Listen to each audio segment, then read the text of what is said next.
আসসালামু আলাইকুম প্রিয় শিক্ষার্থীরা, আশা করি তোমরা সকলেই ভালো আছো। আজকে আমরা পর্যায় সারণী অধ্যায়ের বিভিন্ন গ্রুপের পরিচিতি আলোচনা করব।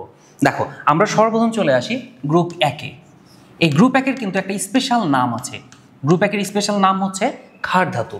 গ্রুপ একের মৌলগুলো সাধারণত অ্যাসিডের সাথে বিক্রিয়া করে লবণ উৎপন্ন করে এবং এরা সবাই ইলেকট্রন ত্যাগ করে, তাই এই গ্রুপের মৌলগুলোকে বলা হয় ক্ষার ধাতু। তবে এখানে কি যে হাইড্রোজেনটা রয়েছে, হাইড্রোজেন ব্যতীত। কেন হাইড্রোজেন ব্যতীত?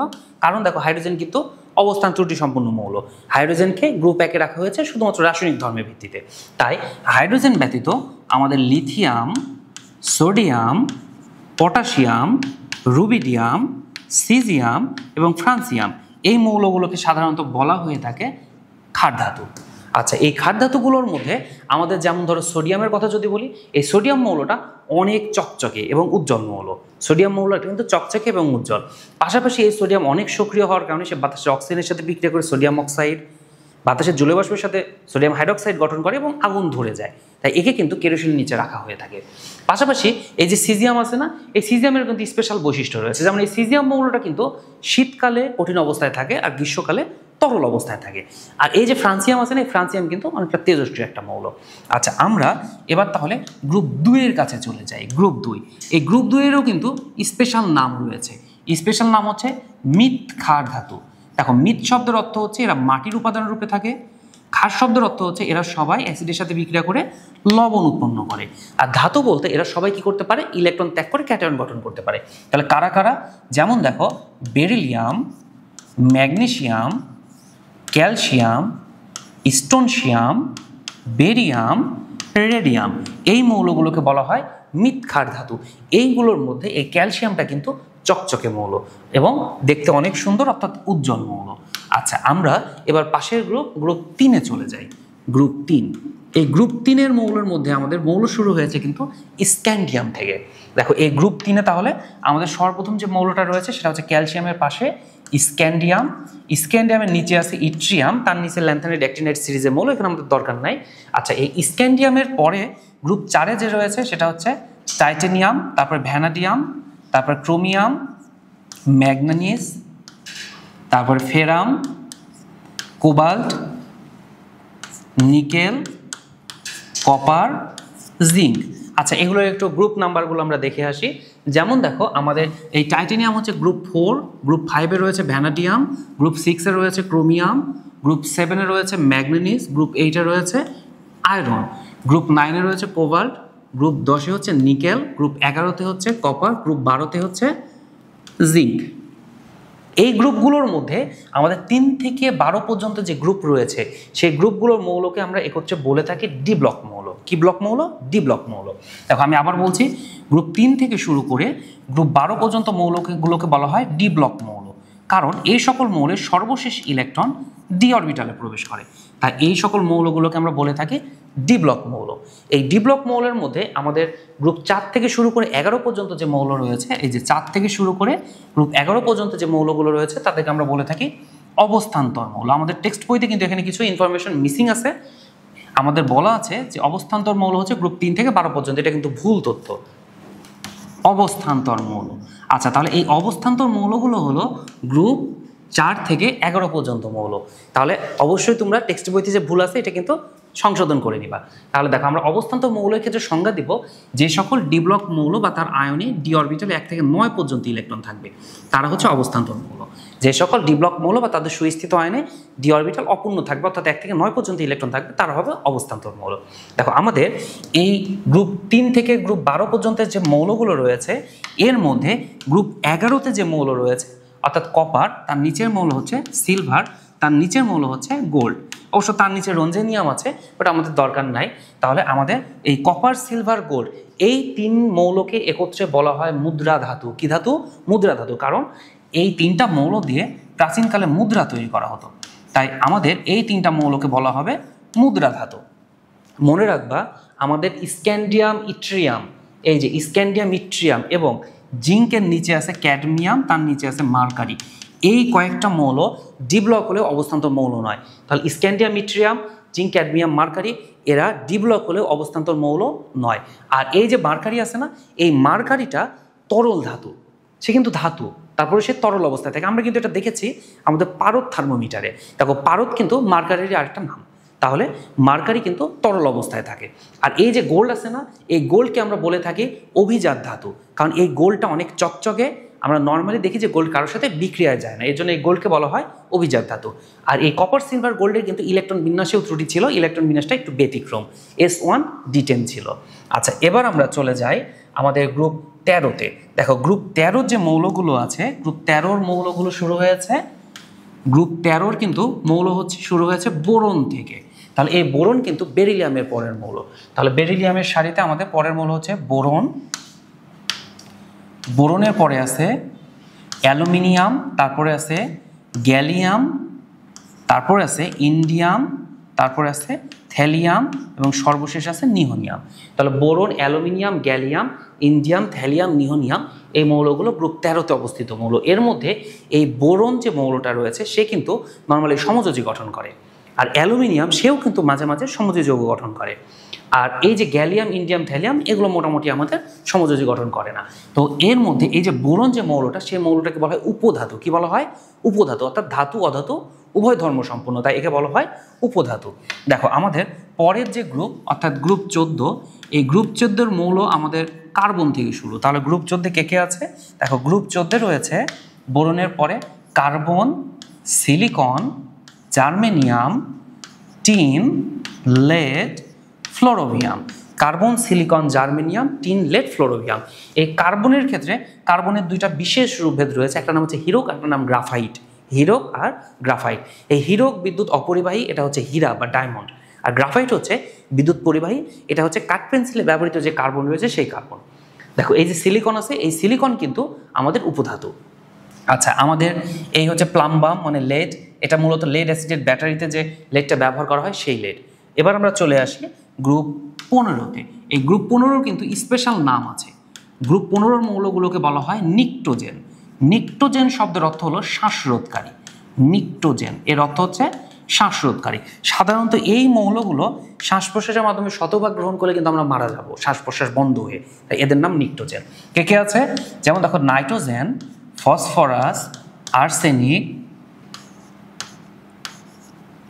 Antimony, bismuth, moscovium. এই মৌলগুলোকে বলা হয় pnictogen. Nitrogen, phosphorus, arsenic, antimony, bismuth, moscovium. এর মধ্যে এই নাইট্রোজেন সাধারণত N2 গঠন করলেও এই ফসফরাস কিন্তু P4 গঠন করে। ফসফরাস 4 পরমাণু, P4 গঠন করে। আর নাইট্রোজেনের যোজনী সাধারণত 3, তবে কিছু কিছু ক্ষেত্রে অক্সাইড গঠন সে 5 যোজনী ব্যবহার করেছে। আর সবগুলো যোজনী কিন্তু 3 এবং 5। আচ্ছা, তাহলে এবার আমরা চলে আসি গ্রুপ 16-তে। গ্রুপ 15-এর পরে গ্রুপ 16। এই গ্রুপ 16-র মৌলগুলোকে বলা হয় চালকোজেন। চালকোজেন। চালকোজেন শব্দের অর্থ হলো আকরিক উৎপাদনকারী। সাধারণত আকরিক রূপে মাটির নিচে বিভিন্ন যৌগ এই চালকোজেন এর মতো অর্থাৎ সালফার অক্সিজেনের যৌগ গঠন করে থেকে যায়, এর জন্য এদেরকে চালকোজেন বলে। কে কে আছে? Oxygen, sulphur, selenium, tellurium, polonium, livermorium. তাহলে oxygen, sulphur, selenium, tellurium, polonium, livermorium. এই পোলোনিয়াম কিন্তু পারমাণবিক বোমায় ব্যবহার করা হয়। আর এই যে সালফার আছে, এই সালফারের একটা বিশেষ রূপভেদ হচ্ছে S8, আর অক্সিজেনের একটা বিশেষ রূপভেদ হচ্ছে O3 মানে ওজোন। আচ্ছা, আমাদের এই মৌলগুলো বিশেষ করে অক্সিজেন এবং সালফার সাধারণত আকরিক রূপে থাকে, যেমন আয়রন, অক্সাইড এবং সালফাইড রূপে থাকে, তাই এই মৌলগুলোর নাম হচ্ছে চালকোজেন। এবার আসি আমাদের পরের গ্রুপ, গ্রুপ 17। গ্রুপ 17-র মৌলগুলোকে আমরা বলে থাকি হ্যালোজেন। হ্যালোজেনের সাথে আমরা মেবি আগে থেকে অবশ্য পরিচিত আছি। হ্যালোজেন শব্দের অর্থ সামুদ্রিক লবণ উৎপাদনকারী। হ্যালোজেন শব্দের অর্থ তাহলে কি? সামুদ্রিক লবণ উৎপাদনকারী। কারা কারা আছে দেখো। হ্যালোজেনের মধ্যে আছে fluorine, chlorine, bromine, iodine, astatine, tennessine. Fluorine, chlorine, bromine, iodine, astatine, tennessine. তোমরা মনে রাখবে এই ফ্লোরিন হচ্ছে সর্বাধিক তড়িৎ ঋণাত্মক মৌল। ফ্লোরিন হলো সর্বাধিক তড়িৎ ঋণাত্মক মৌল। আর আমাদের এই ব্রোমিনটা হচ্ছে তরল অধাতু, আর এই আয়োডিন হলো কঠিন অধাতু। আমাদের এগুলো কিন্তু MCQ এর জন্য প্রয়োজনীয়। আর এই অ্যাস্টেটিন হচ্ছে পৃথিবীতে সবচেয়ে কম পরিমাণে পাওয়া যায় এমন একটা মৌল। আচ্ছা, তাহলে এবার আমরা চলে আসি গ্রুপ 18-তে। গ্রুপ 18 মৌলগুলোর নাম হচ্ছে নিষ্ক্রিয় গ্যাস। কারণ এই মৌলগুলো নর্মালি কারোর সাথে বিক্রিয়ায় অংশগ্রহণ করে না, এই জন্য এদেরকে নিষ্ক্রিয় বলা হয়ে থাকে এবং এরা সবাই কিন্তু গ্যাসীয় অবস্থায় থাকে, তাই এদেরকে বলা হয়ে থাকে নিষ্ক্রিয় গ্যাস। এই নিষ্ক্রিয় গ্যাস শুরু হয়েছে কিন্তু আমাদের হাইড্রোজেনের সারিতে হিলিয়াম থেকে। তাহলে দেখো হিলিয়াম, নিয়ন, আর্গন, ক্রিপ্টন, জেনন, রেডন, অর্গানিসন। তাহলে হিলিয়াম, নিয়ন, আর্গন, ক্রিপ্টন, জেনন, রেডন, অর্গানিসন এই মৌল হচ্ছে নিষ্ক্রিয় গ্যাস, কারণ এরা রাসায়নিকভাবে নিষ্ক্রিয়, সর্বশেষ কক্ষপথে ইলেকট্রন দ্বারা পূর্ণ থাকায়, কারোর সাথে ইলেকট্রন আদান প্রদান করে আয়নিক যৌগ, ইলেকট্রন শেয়ার করে সমযোজী যৌগ, এমনকি দিয়ে পরমাণু কোনো গঠন করে না। তাই এরা সবাই কিন্তু নিষ্ক্রিয় অবস্থায় থাকে, এই জন্য এদেরকে নিষ্ক্রিয় গ্যাস বলা হয়।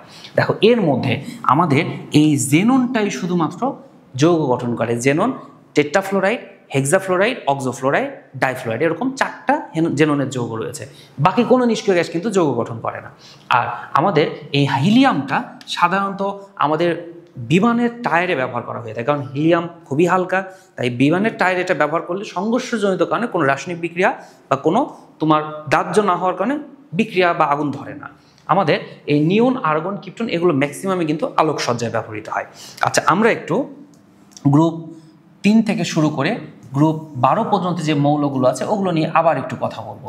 আচ্ছা, এই সকল মৌলগুলোকে আমরা তাহলে কি মৌল বলবো? এই সকল মৌলগুলোকে আমরা বলবো ডি ব্লক মৌল। ডি ব্লক মৌলের মধ্যে কিছু মৌল আছে অবস্থান্তর, কিছু আছে অবস্থান্তর নয়। আচ্ছা, এই ডি ব্লক মৌলের মধ্যে যে সকল মৌলগুলো অবস্থান্তর তারা কি কি বৈশিষ্ট্য সম্পন্ন? তোমরা মনে রাখবা, অবস্থান্তর মৌলগুলো সর্বশেষ ইলেকট্রন কাঠামো ডিতে 1 থেকে 9 পর্যন্ত হয়, ডিতে 1 থেকে 9 পর্যন্ত হয়ে থাকে। আচ্ছা, এই মৌলগুলোর যে সকল বিশেষ ধর্ম রয়েছে তার মধ্যে একটা হচ্ছে এরা সবাই রঙিন যৌগ গঠন করে। দ্বিতীয়ত এরা সবাই প্রভাবক ধর্ম প্রদর্শন করে। তৃতীয়ত এরা ম্যাক্সিমাম ক্ষেত্রে পরিবর্তনশীল যোজনী দেখায়, মানে একাধিক যোজনী দেখায়, একাধিক বা পরিবর্তনশীল যোজনী প্রদর্শন করে। তাহলে এই হচ্ছে আমাদের অবস্থান্তর মৌলগুলোর বৈশিষ্ট্য। আচ্ছা, আমরা কোন মৌলগুলোকে অবস্থান্তর বলবো, কোনগুলোকে অবস্থান্তর বলবো না? তাহলে অবস্থান্তর মৌল আর ডি ব্লকের মধ্যে আমরা পার্থক্যটা কিভাবে করবো? দেখো, আমরা ডি ব্লকের সঙ্গে ভাবে বলবো সর্বশেষ ইলেকট্রন ডি অরবিটালে গেলে এটি ডি ব্লক মৌল।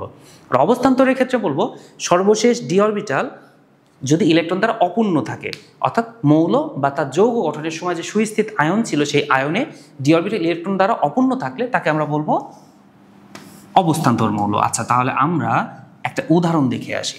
যেমন দেখো স্ক্যান্ডিয়াম, আমরা জানি এই স্ক্যান্ডিয়াম ডি ব্লক বাট অবস্থান্তর নয়। কেন নয় এবার একটু দেখো। স্ক্যান্ডিয়ামের ক্ষেত্রে দেখো আর্গন, এরপরে 4s2 3d1, এই হচ্ছে স্ক্যান্ডিয়ামের ইলেকট্রন কাঠামো। সর্বশেষ ইলেকট্রন দিতে গিয়েছে তাই এটা ডি ব্লক। এবার দেখবো এটি অবস্থান্তর কিনা। স্ক্যান্ডিয়ামের একটাই সুস্থিত আয়ন, সেটা হচ্ছে স্ক্যান্ডিয়াম 3+। দেখো স্ক্যান্ডিয়াম 3+-এর সর্বশেষ 3টা ইলেকট্রন গিয়েছে কই থেকে? 4s থেকে 2টা, 3d থেকে 1টা। তার মানে স্ক্যান্ডিয়ামের ক্ষেত্রে আর্গনের পরে কিন্তু আর ইলেকট্রন নাই, তার মধ্যে সর্বশেষ ইলেকট্রনে ডি অরবিটালই নাই, তাই এটি অবস্থান্তর মৌল নয়, কারণ সুস্থিত আয়নে ডি অরবিটাল না থাকা এটি অবস্থান্তর মৌল নয়। আচ্ছা, এবার দেখো যদি জিঙ্কের কথা বলি, তাহলে জিঙ্ক হচ্ছে আর্গন 4s2 3d10, সর্বশেষ কক্ষপথে ডি অরবিটাল ইলেকট্রন প্রবেশ করেছে তাই এটি ডি ব্লক মৌল। জিঙ্কের একটাই সুস্থিত আয়ন হয়, সেটা হচ্ছে জিঙ্ক 2+ হয়। জিঙ্ক 2+-এর ক্ষেত্রে দেখো আর্গন 4s থেকে ইলেকট্রন 2টাই চলে গেছে, তার মানে 3d10। দেখো জিঙ্ক এবং জিঙ্ক 2+ উভয়ের ক্ষেত্রে সর্বশেষ ডি অরবিটাল ইলেকট্রন দ্বারা পূর্ণ, অর্থাৎ ডিতে 10টা ইলেকট্রন আছে, তাই এটি ডি ব্লক হলেও অবস্থান্তর মৌল নয়। আচ্ছা, আমরা এবার আরেকটা উদাহরণ দেখি, এটা হচ্ছে আয়রনের উদাহরণ। দেখো তাহলে আয়রন হচ্ছে 26, তাহলে আর্গন 4s2 3d6। আমরা যদি আয়রনের সুস্থিত আয়ন এর কথা বলি, আয়রন 2টা সুস্থিত আয়ন দেয়, 2+ আর 3+। আমরা 2+-এর কথা যদি বলি, দেখো তাহলে আমাদের আর্গন 4s থেকে 2টা ইলেকট্রন চলে গেছে, 3d6। দেখো সর্বশেষ ইলেকট্রন দিতে গিয়েছে তাই এটি ডি ব্লক মৌল, কিন্তু আমাদের ডি অরবিটালের ক্ষেত্রে ইলেকট্রন আছে 1 থেকে 9-এর মধ্যে। মৌল এবং তার সুস্থিত আয়নে ডি অরবিটাল ইলেকট্রন অপূর্ণ রয়েছে, অর্থাৎ 1 থেকে 9 পর্যন্ত ইলেকট্রন আছে, তাই এটি ডি ব্লক মৌল, পাশাপাশি অবস্থান্তর মৌল। তাহলে আমরা এটা প্রুভ করতে পারলাম সকল ডি ব্লক মৌল অবস্থান্তর মৌল নয়, সকল ডি ব্লক মৌল অবস্থান্তর মৌল নয়, যদিও সকল অবস্থান্তর মৌল ডি ব্লক মৌল। দেখো তাহলে আমাদের পরীক্ষার জন্য একটা গুরুত্বপূর্ণ প্রশ্ন হচ্ছে জিঙ্ক ডি ব্লক হলেও অবস্থান্তর মৌল নয়। তাহলে আমাদের এই অংশ থেকে কিন্তু পরীক্ষায় ক্ষয়ের প্রশ্ন এসেছে, যদিও এই টপিক্সটা আমাদের বইতে একটু ভুল আছে, তাই বুঝে বুঝে তোমরা একটু ক্লিয়ার কনসেপ্টটা মাথায় রাখবা। তাহলে আজকের মতো এই পর্যন্তই, পরবর্তী টপিক্স আমাদের পরবর্তী ক্লাসে দেখা হবে।